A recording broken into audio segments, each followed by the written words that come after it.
Do you feel like the spark in your life has dimmed?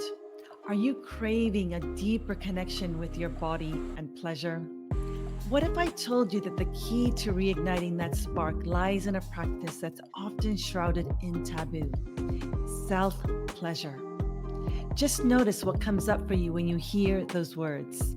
Is there a voice inside your head that says, no, that's not for me?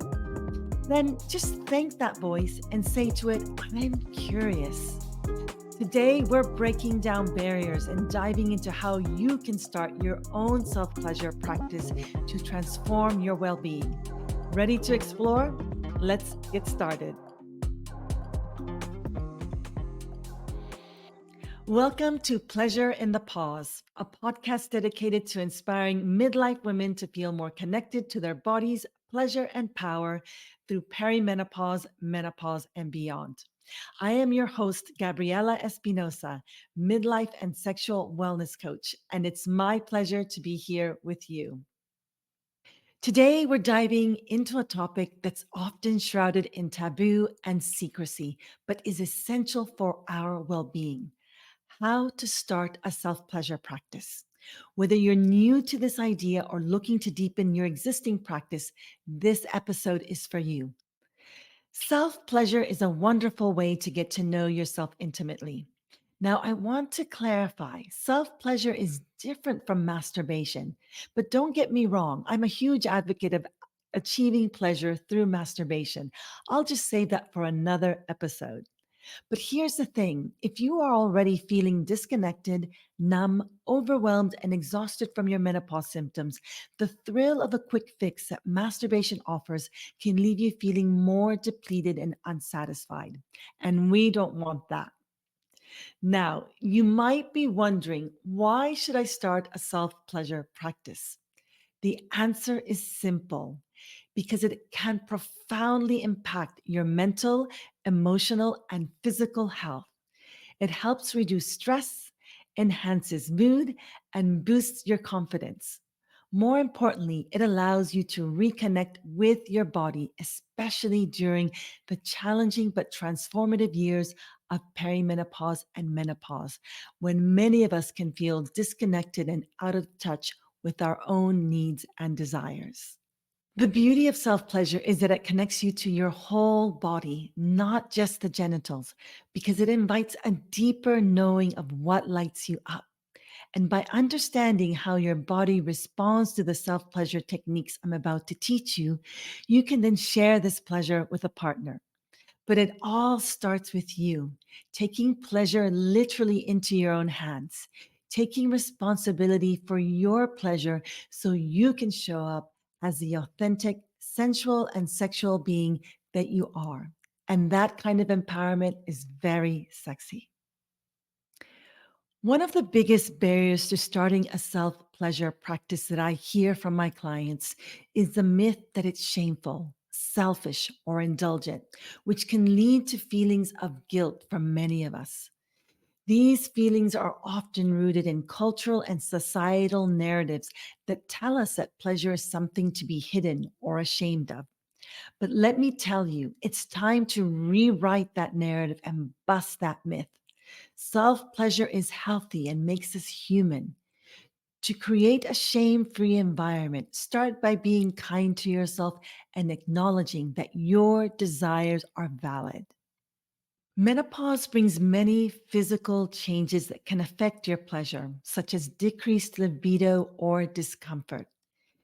These changes are common and can lead you to believe that it's the end of your sexual pleasure.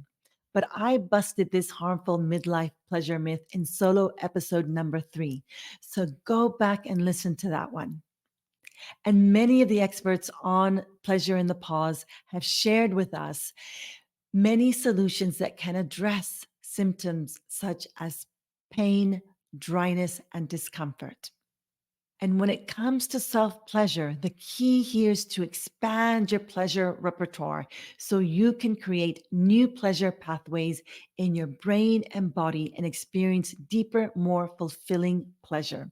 Remember, your whole body is always capable of pleasure, even if it feels or looks a little different than it used to.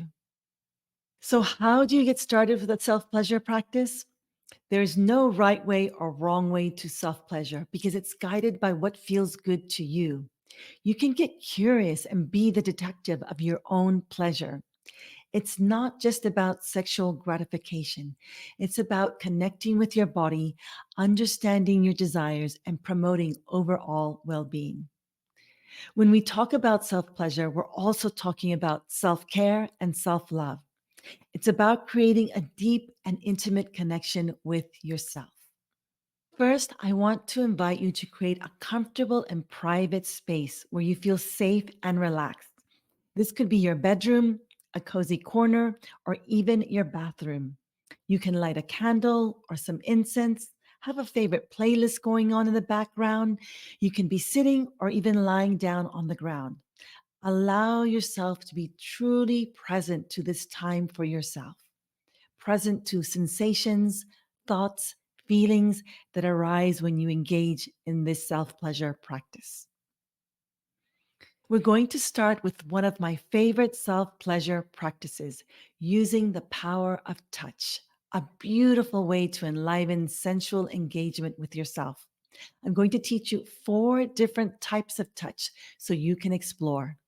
So begin by bringing the palms of your hands together, rubbing them briskly, generating warmth, heat, energy, and then pause and slowly begin to separate your hands, noticing that warmth that you've created. And then taking the palms of your hands, begin to sweep them like warm air across your body, barely touching, anticipating, just hovering, taking them across different parts of your body. You can start with your face, your mouth, your neck, sweeping your hands down the front of your body, across your heart center, your breasts, noticing any arousal energy that's rising or falling down your belly, down to the pelvis, hovering just above your pubic mound, down towards the inner thighs,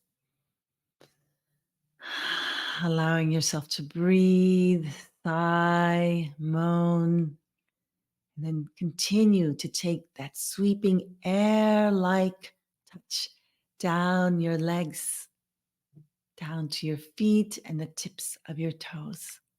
Just allowing yourself to notice what you notice. Being present to sensation, to thoughts, to feelings, to everything that feels good in this moment.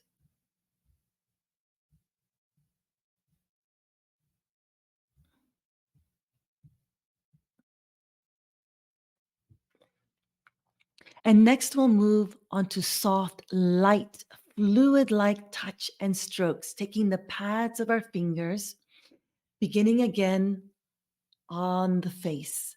So, sweeping the pads of your finger across the forehead, down the sides of the face, sweeping them across the mouth, the lips, down the front of the neck,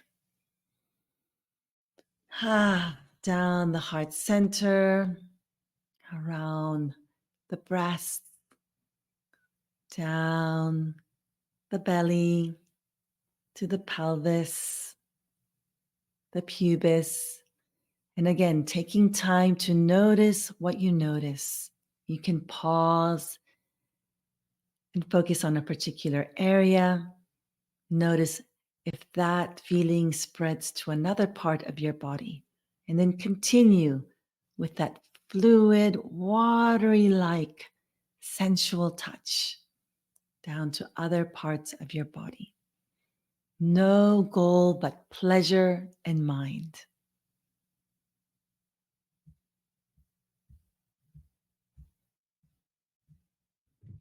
And next, we'll move on to grounding, firm, deep, purposeful touch. You can start by bringing the palms of your hands to the sides of your face and just holding yourself there.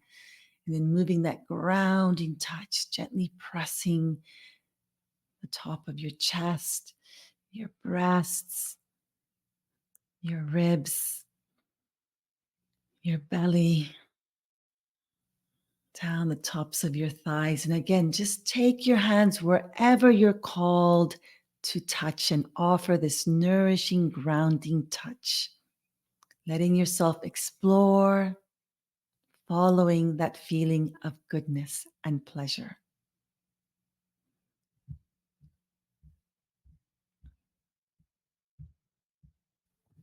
And then finally, we're going to play with more fiery touch, tapping, scratching, pinching, introducing an intense element of surprise.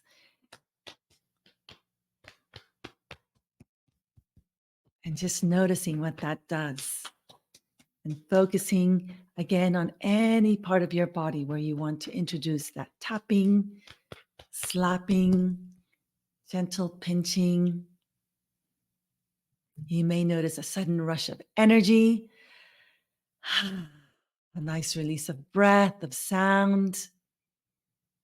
Just noticing what you notice. Has anything shifted for you? And then when you're complete, come to a pause, come to stillness. You can place your hands over your heart, over your belly, closing your eyes and noticing what you notice. And when you're ready, open your eyes, take a little look around the room that you're in, and then offer yourself a loving embrace. Thanking yourself for taking this time to connect with your body, appreciating your body and the amazing things it can do and how it can make you feel. And then allow yourself to go about your day or evening with this feeling of goodness. Integrating self-pleasure into your daily routine doesn't have to be a grand affair. Start small by setting aside a small window of time each day to connect with and appreciate your body. Over time, these small practices will become a natural part of your self-care routine. Celebrate your progress, no matter how small, and be patient with yourself. The benefits of a regular self-pleasure practice are profound. You'll likely find that you'll feel more connected to your body and more confident in your sexuality and your sensuality. This connection can enhance your relationships, both with yourself and others. You'll also notice improved emotional and physical well-being. Remember, self-pleasure is a journey, not a destination. It's about exploring and enjoying your body at this stage of your life. To wrap up, starting a self-pleasure practice is about more than just physical pleasure. It's about reclaiming your connection to your body, your desires, and your well-being. It's a powerful form of self-care that can transform how you feel about yourself and your life. I encourage you to take the first step, however small, and start exploring what feels good to you. Thank you for joining me on Pleasure in the Pause to debunk the myth around self-pleasure. I hope you found this episode nourishing. If you'd like to continue exploring how to deepen your self-pleasure practice, then join me for my transformative 6-week bespoke coaching program, Pleasure Upgrade, an opportunity to work one-on-one with me to awaken your pleasure and infuse your life with joy, connection, and unshakable confidence in your own skin. Click through the link below in the show notes to find out more and schedule a pleasure exploration call with me. Until next time, remember, your pleasure matters.